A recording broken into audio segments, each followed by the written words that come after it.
একটি শান্ত গ্রামের এক কোণে ছিল একটি খামার, আর তার কাছেই বনের মধ্যে থাকত এক চালাক আর ক্ষুধার্ত নেকড়ে। প্রতিদিন সে চুপচাপ বসে দেখত মাঠে ভেড়াগুলো ঘাস খাচ্ছে। তার চোখ ঝলমল করত লোভে। নেকড়ে ভাবত, ইস, যদি একটা ভেড়া পেতাম। কিন্তু ভেড়াগুলো কখনোই একা থাকত না। তারা সব সময় রাখালের কাছে কাছে থাকত। রাখালের ছোট ছেলে আর তাদের বিশ্বস্ত কুকুরও ভেড়াদের সঙ্গে থাকত। ভেড়াগুলো খুব সহজেই সবাইকে বিশ্বাস করত। যেই পরিচিত মনে হতো তার পেছনেই চলে যেত। নেকড়ে মনে করত, কি বোকা ভেড়াগুলো, এরা তো কাউকে দেখলেই অনুসরণ করে। একদিন নেকড়ে সাহস করে বেরিয়ে এলো। সে ভেড়াদের ডেকে বলল, চলো ছোট ভেড়ারা, আমার সঙ্গে বনের মধ্যে খেলবে, চলো। কিন্তু ভেড়াগুলো তেমন বোকা ছিল না। তারা কিছু একটা বিপদ বুঝে গিয়ে জোরে ডাকতে শুরু করলো, ম্যা ম্যা। তাদের চিৎকারে রাখাল দৌড়ে এলো। সে তার ভেড়াদের যে কোনো মূল্যের রক্ষা করতে প্রস্তুত। নেকড়ে সেই দেখে ভয়ে জঙ্গলের অন্ধকারে পালিয়ে গেল।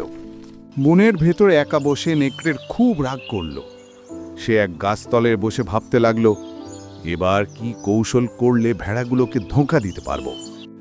হঠাৎ তার মাথায় এক ধূর্ত বুদ্ধি এলো, আমি যদি ভেড়ার মতো সেজে যাই তাহলে ওরা বুঝবেই না। কোনো সময় নষ্ট না করে সে একা পেয়ে একটি ভেড়ার উপর ঝাঁপিয়ে পড়ল। ভেড়াটিকে মেরে তার লোম ছিঁড়ে নিয়ে নিল। সেই লোম দিয়ে সে বানালো এক অদ্ভুত ভেড়ার ছদ্মবেশ। পরের দিন সকালে নেকড়ে ফিরে এলো মাঠে। এবার সে ছিল ভেড়ার বেশে। গায়ে ঝুলে আছে চুরি করা লোমের ছদ্মবেশ। সে আবার বলল, চলো ছোট ভেড়ারা, আমার সঙ্গে বনের মধ্যে খেলবে, চলো। এইবার ভেড়াগুলো সত্যিই তাকে বিশ্বাস করল। তারা ভেবেছিল, এ তো আমাদেরই একজন। তাই তারা তার পেছনে পেছনে হাঁটতে লাগলো। একটু একটু করে সবাই দূরে চলে গেল, মাঠ থেকে অনেক দূরে, অন্ধকার জঙ্গলের ভেতর। নেকড়ে হেসে বলল, হ্যাঁ, বোকা ভেড়ারা, আজ তোমাদের আর কেউ বাঁচাতে পারবে না। ঠিক তখনই রাখাল বনে ঢুকেছিল। সে ভেবেছিল আজ রাতের খাবারের জন্য একটা ভেড়া বেছে নেবে।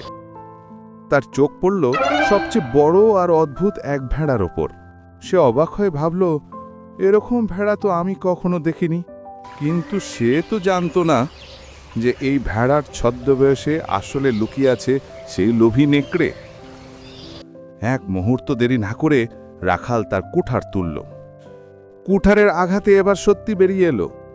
কিন্তু তখন অনেক দেরি হয়ে গেল। নেকড়ে আর বাঁচল না। বাকি ভেড়াগুলো ভয়ে সরে গেল সেখান থেকে। কিন্তু তারা রক্ষা পেল নেকড়ের হাত থেকে। এইভাবে নেকড়ের ধূর্ত ছদ্মবেশী তার সর্বনাশ ডেকে আনল, আর ভেড়ার দল আবার শান্তিতে বেঁচে গেল।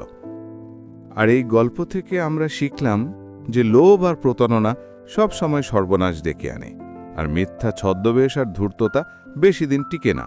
গল্পটি দেখার জন্য আপনাকে ধন্যবাদ। যদি ভালো লাগে তবে লাইক দিন ও সাবস্ক্রাইব করুন।